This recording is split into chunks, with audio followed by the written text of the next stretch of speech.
Assalamualaikum Ibu. Waalaikumsalam. Mari Bu, silakan duduk Bu.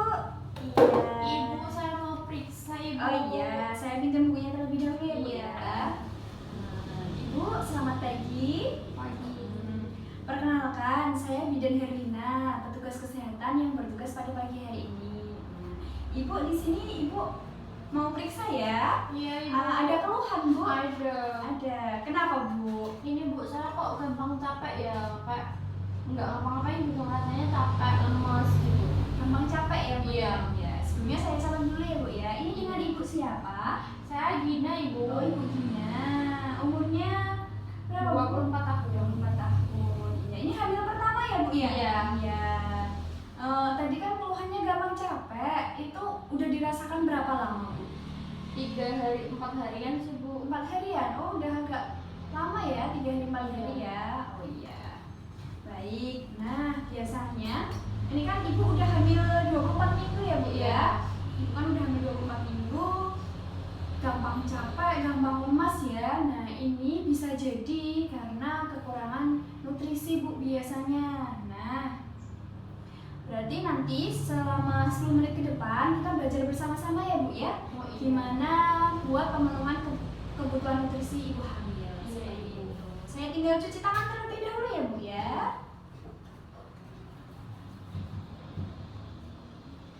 Nah, saya tutup dulu ya Bu ya pintunya ya. Kemudiannya. Sebentar. Nah, Ibu ini tujuannya nanti biar Ibu tuh tahu kebutuhan nutrisi selama Ibu hamil ya Bu ya. Apakah Ibu sudah siap? Siap Ibu. Iya, baik. Kita mulai ya Bu ya. Iya. Nah, sebelumnya apakah Ibu sudah pernah mengetahui, sudah pernah dapat informasi mengenai nutrisi Ibu hamil? Belum ya? Ya, baik. Nah, Ibu bisa dilihat juga di sini untuk pemenuhan nutrisi Ibu hamil ini sangat penting ya Bu ya. Ini buat pertumbuhan Ibu dan juga buat pertumbuhan janinnya. Nah, selain itu bisa juga karena pertambahan besarnya organ dalam tubuh Ibu. Nah, selain itu juga ada perubahan komposisi atau metabolisme yang ada di tubuh Ibu. Karena kan Ibu sekarang hamil, gitu ya. Iya.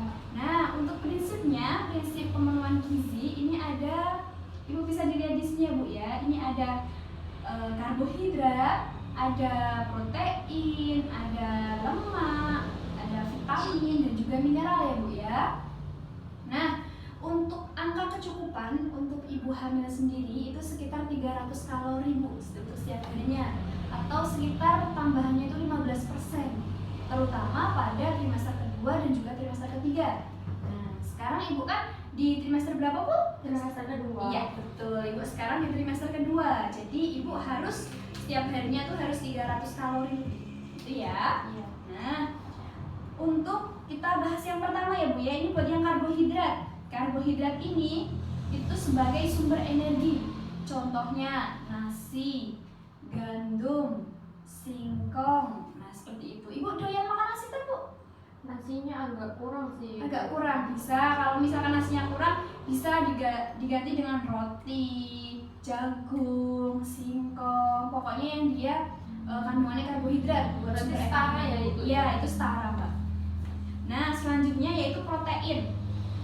Protein yang di sini ini fungsinya untuk pertumbuhan dan perkembangan janin, untuk pembentukan plasenta, pembentukan cairan ketuban, seperti itu ya Bu ya. Nah, untuk proteinnya ini bisa diambil dari telur, dari daging, dari ikan, seperti itu. Ibu suka telur?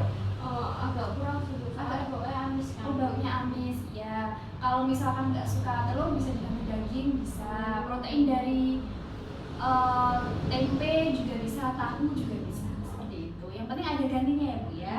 Selanjutnya di sini ada lemak ya Bu. Nah, lemak ini fungsinya sebagai sumber tenaga dan juga pertumbuhan jaringan plasenta. Nah, serta bisa buat perkembangan syaraf di janinnya. Lemak ini bisa diambil dari kacang-kacangan, biji-bijian, lemak ikan, seperti itu. Nah, selanjutnya dari mineralnya ya Bu ya. Vitaminnya ini bisa dari vitamin A, vitamin B, vitamin C, vitamin D. Nah, vitamin A-nya misalkan ibu bisa dapat dari wortel, dari tomat seperti itu. Nah, untuk vitamin C-nya ya bisa jadi jeruk, air jeruk. Suka bu air jeruk? Iya, es jeruk. Es jeruk ya boleh diminum nggak apa-apa. Nah, selanjutnya tadi juga kan ada ibu minum tablet tambah darah. Nah, itu diminum berapa kali bu sehari? 1 kali bu. Sehari sekali ya. Iya, bagus. Jadi ibu hamil itu juga butuh tablet tambah darah, paling enggak minumnya sehari sekali. Nah, dosisnya itu sekitar 60 mg bu. Nah, selama kehamilan paling enggak minumnya itu 90 tablet per hari. Nah, untuk minum tablet tambah darah sendiri itu dia biasanya diminum sebelum tidur ya bu ya, dan nggak mual. Nah, kalau asam folat ibu juga mau konsumsi?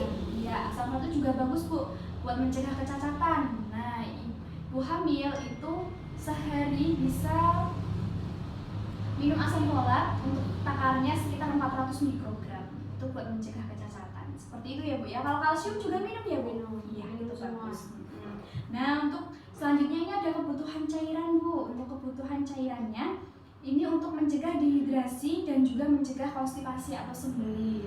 Bu, minum airnya sudah cukup? Nah, minum air pada ibu hamil ini sekitar 2,5 sampai 3 liter setiap harinya. Iya. Paling enggak 18 lebih. Nah, gitu ya bu ya. Nah, ini misalkan ibu kekurangan nutrisi itu nanti dampaknya itu bisa ke ibu dan juga bisa ke janinnya. Misalkan ke janinnya itu bisa lahir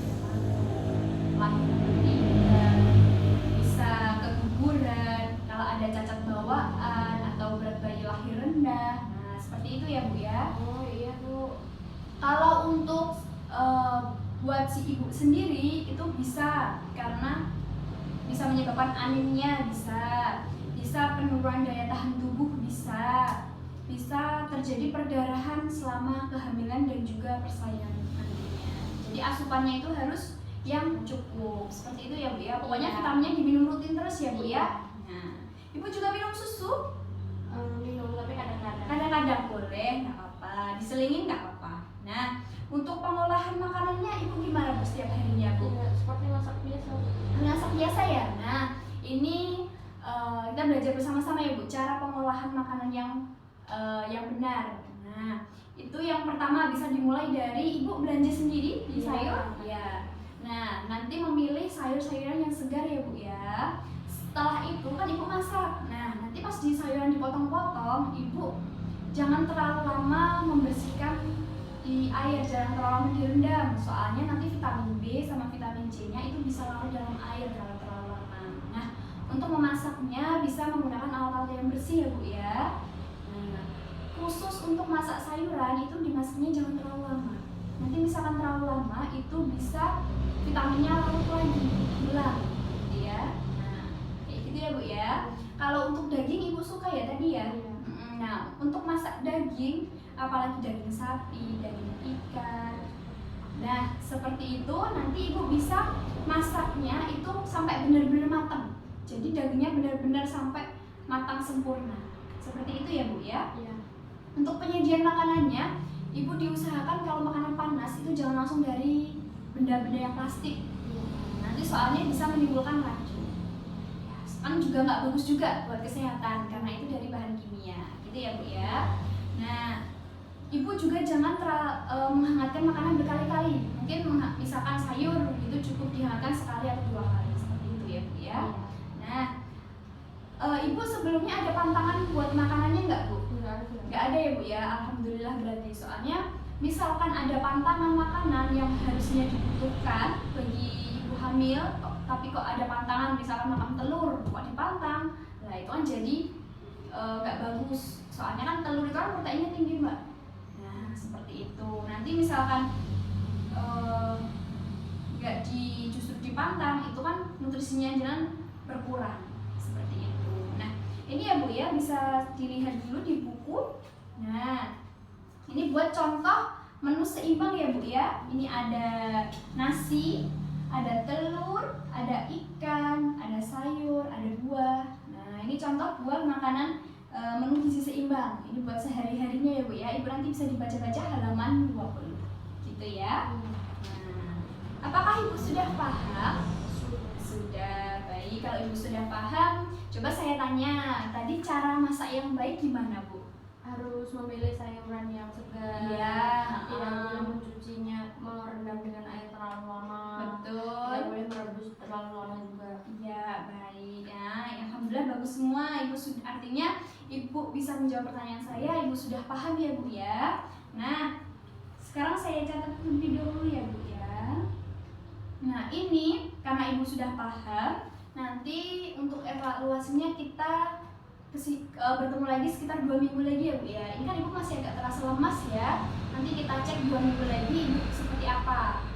Nah, kalau Ibu sudah paham, artinya harusnya Ibu bisa memenuhi kebutuhannya yang baik. Gitu ya, Bu. Nah, seperti itu Ya, saya kira Bu, cukup. infonya. Ya, nanti kita ketemu lagi 2 minggu lagi ya, Bu ya. Nanti jangan lupa 2 minggu kontrol ke sini. Oke, Bu. Terima kasih banyak ya, Iya. Ibu, infonya. Saya pamit dulu. Iya.